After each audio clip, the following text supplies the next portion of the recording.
Are you ready to sell your house but you do not know where to start? Well, today you came to the right place. What's up everyone? Welcome back to another video. My name is Mischa Thompson. I'm your local real estate professional. Over the last couple of years, I helped numerous buyers and sellers and made their transaction as smooth as possible. This channel is all about real estate in the local area. So if you haven't been here or you've been here but have not subscribed yet, consider subscribing and turning that notification bell on so you will stay up to date with all the latest content I'll upload, and I'll upload it weekly every Wednesday. Let's start with the video and the 6 steps you need to take to sell your property. Number 1 is finding the right real estate agent. There are hundreds of real estate agents out there, and that's why it's so important to interview multiple real estate agents to find the best fit for you. Wait a minute, I know what you're thinking. Why is he talking about real estate agents? I can put the house on the market myself for sale by owner and save big time. You actually do not save that much. The National Association of Realtors puts out a statistic, and the statistic tells us that 90% of for sale by owner listings will be listed with a real estate professional in the end because they can't get the house sold. You need someone that serves you the best, that has your best interest in mind. Not someone who just goes out there, takes pictures with their smartphone, puts it in the MLS and thinks the house is gonna sell itself. You need someone who takes care of you, who does listing videos, which are very important nowadays. Listing videos are key. And maybe think about not going to the family member that is a real estate agent or the guy next to you in church. As tempting as that is, that might be not the right fit for you at all. The right real estate professional will give your house the online market presence it needs. Social media, YouTube, Facebook, Instagram, wherever you can put something and get traffic, you have to put it there. Choose your agent wisely. Check out what they did previously. Check out their reviews, what other sellers say, and then choose their agent. And if you go the for sale by owner route, don't be opposed to pay a buyer's agent commission, because that is how you actually get your house sold. There is a minimal chance that a buyer will approach you without a real estate agent. Number 2, price your house to sell. If you go the for sale by owner route, it's kind of hard to figure out what your house is actually worth. Do not do the mistake and listen to what Zillow's estimate tells you your home is worth, because Zillow's estimate is actually 95% of the time completely wrong. And that's where a real estate agent comes in handy. A real estate agent does a CMA, a comparable market analysis for you, and compares houses in the surrounding area that sold within the last 6 to 12 months. And the houses have to be similar to yours. You cannot compare a 1-story house to a 2-story house in square footage and updates and whatsoever. It is hard to compare them by yourself without a real estate professional, but it is possible. The problem there is then, are you pricing the property right? You might underprice your property, and that is not good for you and for your neighbors, because if you sell your house way cheaper than it actually is worth, it brings the prices of the whole neighborhood down, and your neighbors do not appreciate that at all. And I guess you will not appreciate getting less for your property than it's actually worth either. So price your house right. Number 3, set yourself a home selling timeline.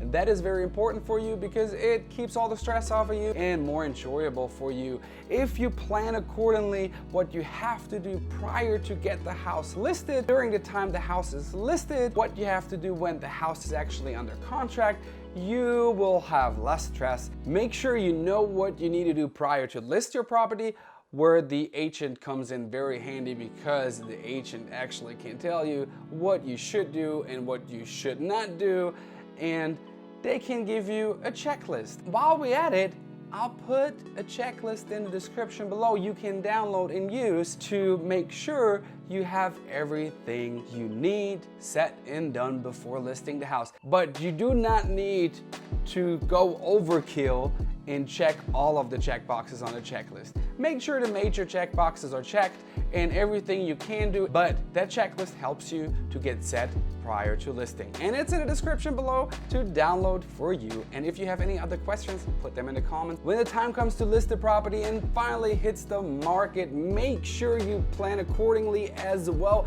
because buyers want to check the house out. And they want to check the house out with you not being there. If they would take a look at the house, make sure you can make it happen. If you give them an hour or two, but make sure they can take a look at the house, and don't tell them, hey, today is a bad day. Maybe call me tomorrow and we can set another appointment. That doesn't fly. In a hot market, you lose out on buyers, and that's not what you want. Of course, if a buyer's agent calls you and asks you, can I show the property in 5 minutes?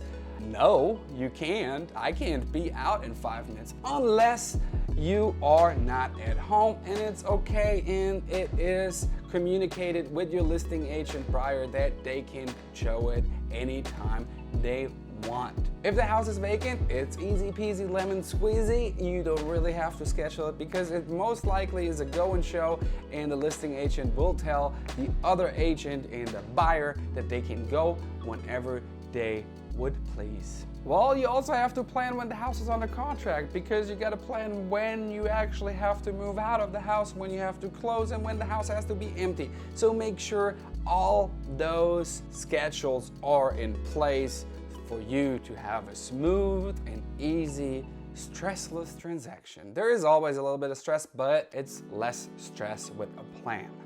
Number 4, consider getting a home inspection done for yourself. Yes, you know, most of the time the buyer is getting a home inspection done, but it does not hurt to get a home inspection done prior to even listing the house. Maybe I do not know the things that are wrong with my house, but the home inspector can point them out for me, and maybe I can fix those issues prior to listing it, and that saves you a lot of headache from the inspection report the buyers may bring. With that said, it is very good for you to get a home inspection done prior to selling your property, because that not only helps the buyer, it also helps you to know, what do I have to fix, or what should I fix to get the property sold. Number 5, staging your home. And by staging, I don't mean get a super expensive company in there who takes all of your furniture out like an HGTV and puts their furniture in. You don't need to do that. Make it look good. Make it clean. Wipe all the surfaces off. Make it look sparkly. Take all the containers off of the counters, everything out of the sink. Take all the pictures, magnets, and letters off of the fridge. And try to take all of your personal pictures off of any table, off the walls, because buyers want to see themselves in the house. Maybe you could already pack them up and store them somewhere, or you just take them down for every showing, which probably is not the ideal solution. So if you can already pack them up, then pack them up and make sure it's clean, that your floors are clean. And one thing, if you have pets, dogs and cats, whatever you have, it's not a bad thing. A lot of people have dogs and cats, but some buyers may be freaked out by that. So if you have food bowls, water bowls sitting around, just take them and put them in a cabinet for the showing, and you're good to go. Other than that, make sure your curb appeal is good, mow the lawn, cut the bushes, make it look good.